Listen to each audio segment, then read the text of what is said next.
it's Haley, and today I'm going to be doing my classics collection. So we are very clearly in a different area than we are normally in.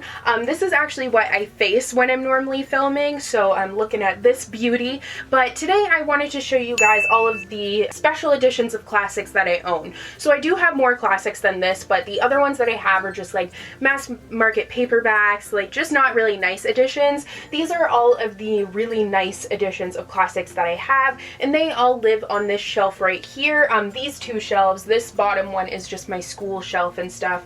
I haven't started classes yet, which is why this shelf is kind of empty, and this is where I put any books that I have to review, and I don't have any right now, so that's why that's happening. But right here, these are all of my special editions of classics, so without further ado, let's just delve in. So this is a very awkward video for me to film. The lighting, oh my god, there's a dog walking outside! Sorry about that, I just get very excited when I see a dog. But this video is so awkward for me to film because one, I can't see myself, like I can't see the viewfinder, and two, when I can see myself, I know it's the most unflattering lighting ever, so sorry about that. And three, I am like on my bed with my leg on my desk, like holding onto the wall because it's really exhausting to be standing like this. I actually have to switch legs right now or else I'm gonna, alright, there we go. But I was filming this and I had gotten to this one and then these all fell.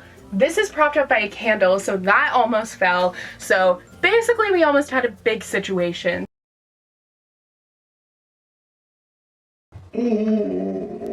So we are going to try and do this and not kill anyone this time. So I'm going to use a wand to point because that is very easy and it's a chance for me to use my wand. So this is Luna's wand, and I have Hermione's up there as well, but I'm using Luna's because I don't know.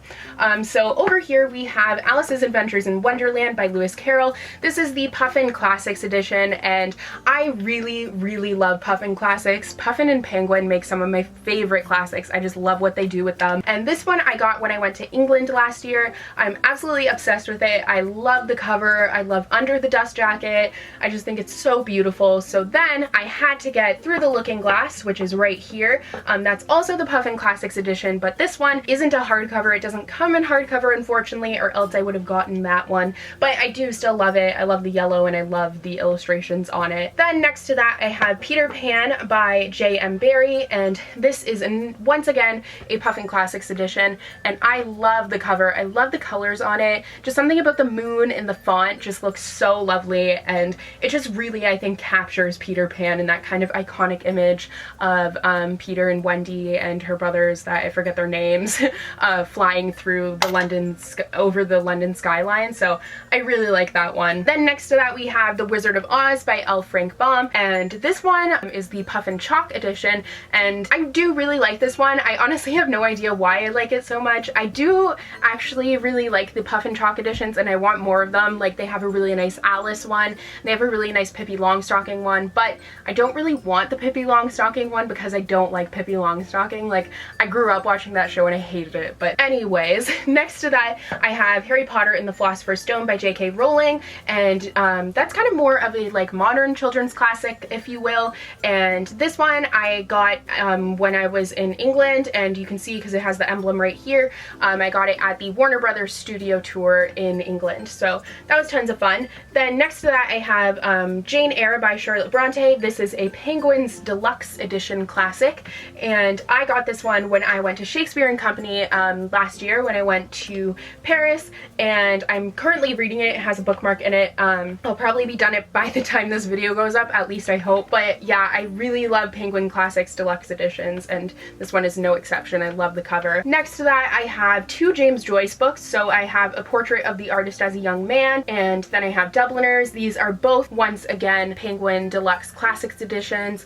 These ones are just so well done. Like, I love the illustrations. Portrait of the Artist as a Young Man, that one is just so colorful and I think really captures what the story is about. I haven't read it yet, I'm just assuming it does, but the Dubliners has kind of this like comic-esque idea to it, which I really enjoy, and that's similar to One Flew Over the Cuckoo's Nest by Ken Kesey, which has a comic kind of feel. That's once again a Penguin Deluxe Classics edition, and I haven't read Cuckoo's Nest yet, but I've started it like 3 times and I just haven't gotten into it, but I hope I'll be able to get really into it soon. And the one that I skipped over is once again The Wizard of Oz by L. Frank Baum. This is the the Penguin Threads edition, and it's all woven and it's absolutely amazing. Like, it's obviously not actually woven onto the book, but it's like someone wove it and then they printed it, which is absolutely so cool. And you can even see on the inside flaps like what it looks like at the back. I really like that one. I think it's super colorful and I kind of prefer it to the Puff and Chalk edition, but yeah. Then over here I have a bunch of Jane Austen. So I have all of Jane Austen's books,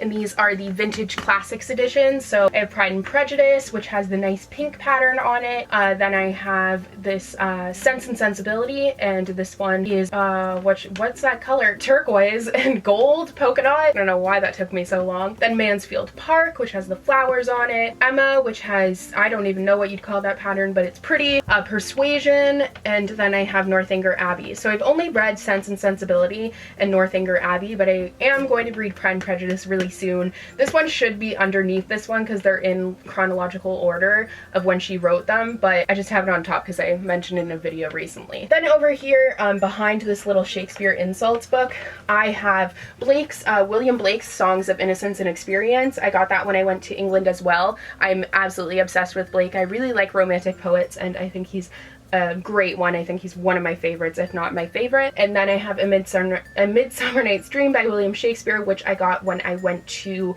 it was either the Globe or to Shakespeare's house. I forget which one, but I got it at one or the other. All right, now coming down to the next shelf, over here I have the complete works of William Shakespeare. This is the Barnes & Noble Classics edition. You can't see it very well because my collection of keychains is kind of covering it, but it's really pretty, super shiny, gold, awesome. Then I have a bust of Shakespeare as well that I got at the Globe when I went last year.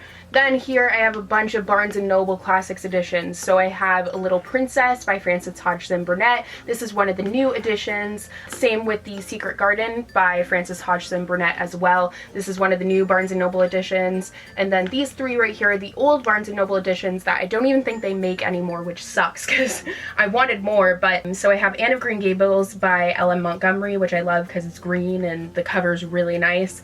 And then Black Beauty by Anna Sewell, which is blue and black and nice and stuff. And then I have Alice's Adventures in Wonderland and Through the Looking Glass by Lewis Carroll, which is all pink and purple, which I really, really like. Then next to that I have Wuthering Heights by Emily Bronte, which is in this kind of weird feeling Barnes & Noble Classics edition, but I do really like it. And then over here I have all of my Puffin in Bloom edition. So I have A Little Princess by Frances Hodgson Burnett. Once again, I have 2 copies of that one. Then I have Heidi by Johannes Fury. Then Little Woman by Louisa May Alcott, which is huge. And then Anne of Green Gables by Ellen Montgomery. Yes, I have multiple copies of a lot of these, as well as Alice's Adventures in Wonderland by Lewis Carroll. This one has illustrations all redone by, I forget the illustrator, but they are really gorgeous and I absolutely love them. And yeah, so those are all of my special editions of classic. I haven't read all of these, but I'm slowly but surely making my way through them. I know, especially on my top 10 books to read in your lifetime, you guys always get mad at me because I haven't read like many Austen or Hemingway or anything like that. I do own those, by the way. They are like Hemingway I have, but it's in like a not so nice edition. But I'm gonna stop waving this around, but I am only 20 and I have so many classics to read for school, so that's most of when I read my classics. And I'm only reading what I'm assigned right now because it's just really tiresome sometimes to read them. But I do plan to read more classics. Just keep in mind I'm only 20, turning 21 in November, but I'm making my way slowly but surely. So yeah, I hope you guys enjoyed. Let me know what your classics collection is like if you have multiple copies of the same book, because I know I do. I have a problem with that. But yeah, I hope you guys enjoyed and I'll see you guys in the next video. Bye!